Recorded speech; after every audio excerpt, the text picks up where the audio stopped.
Hello guys, তো আমি এখন চলে এসেছি আরেকটা ভিডিও করতে শিবপুর ষষ্ঠীতলা বারোয়ারি।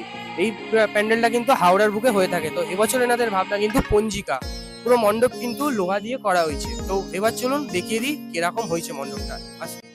এই জায়গাতে কিন্তু একটা লোহার রথ রয়েছে, যেটাকে মণ্ডপের মধ্যেই রাখা রয়েছে। তো এই লোহার রথ কিন্তু এখানে রয়েছে এবং জগন্নাথ বলরাম সুভদ্রাও কিন্তু এখানে সাজানো হয়েছে।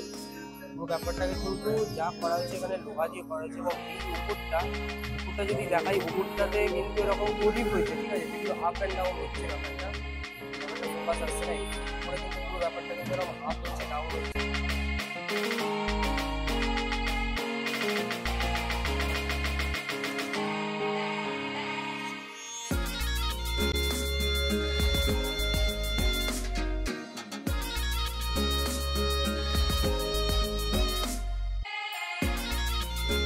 এখানে কিন্তু গোপাল ঠাকুর রাখা রয়েছে। এই যে জায়গাটা রয়েছে, জায়গাটার ভেতরে কিন্তু গোপাল ঠাকুর রাখা রয়েছে। এরকম ভাবে গোপাল ঠাকুর দিয়ে কিন্তু এই যে র্যাকগুলোর মধ্যে কিন্তু ঠাকুরগুলোকে নিয়ে সাজিয়ে রয়েছে। তো গাইজ, মণ্ডপের স্টার্টিং আমি চলে এসেছি। তো এখান থেকে কিন্তু পুরো প্যান্ডেলটা স্টার্ট হচ্ছে। তো একে একে আমি উপরে উঠে যাবো এবং দেখাবো।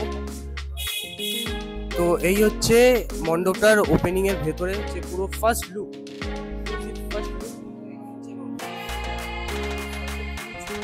কিন্তু পুরোপুরি ঘুরছে ব্যাপারটা। এবছর কিন্তু পুরো লোহা দিয়ে এখানকার প্যান্ডেলটা সাজিয়ে তোলা হয়েছে এবং তাদের মাতৃ প্রতিমা। তো এই হচ্ছে মণ্ডপটার ভেতরের অংশটা। এখানে কিন্তু ধাতু দিয়ে পুরো প্যান্ডেলটা করা হয়েছে। এই হচ্ছে তাদের প্যান্ডেলের কাজ। এখানে কিন্তু এই যে জিনিসটা ঘুরছে, এর মধ্যে কিন্তু ছোট ছোট অনেক প্রতিমা রাখা রয়েছে। গণেশ রয়েছে, কালী রয়েছে, গোপাল রয়েছে, এরকম কিন্তু অনেক প্রতিমা দিয়ে এই জায়গাটা কিন্তু করা হয়েছে।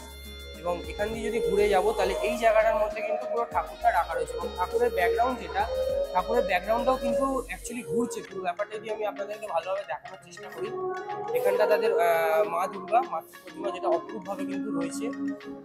এবং এই সাইডে কিন্তু লক্ষ্মী, গণেশ, সরস্বতী, কার্তিক এবং সামনে কিন্তু অসুর। পুরো জিনিসটাকে কিন্তু সাজিয়ে তোলা হয়েছে।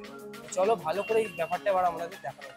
তো গাইস, এই হচ্ছে তাদের মাতৃ প্রতিমা। এখানে কিন্তু তাদের মাতৃ প্রতিমা রয়েছে এবং তাদের ব্যাকগ্রাউন্ডটা কিন্তু ঘুরছে। পুরোপুরি যদি দেখানোর চেষ্টা করি, তাদের ব্যাকগ্রাউন্ডটা ঘুরছে এবং এই হচ্ছে তাদের দু সাইডে কিন্তু সিংহ, ঠিক আছে। অন্যান্য মাতৃ প্রতিমাতে একটা সিংহ থাকে, এখানে কিন্তু দুটো সিংহ এবং পুরো ফ্রেমটা কিন্তু অপরূপভাবে ফুটে উঠেছে।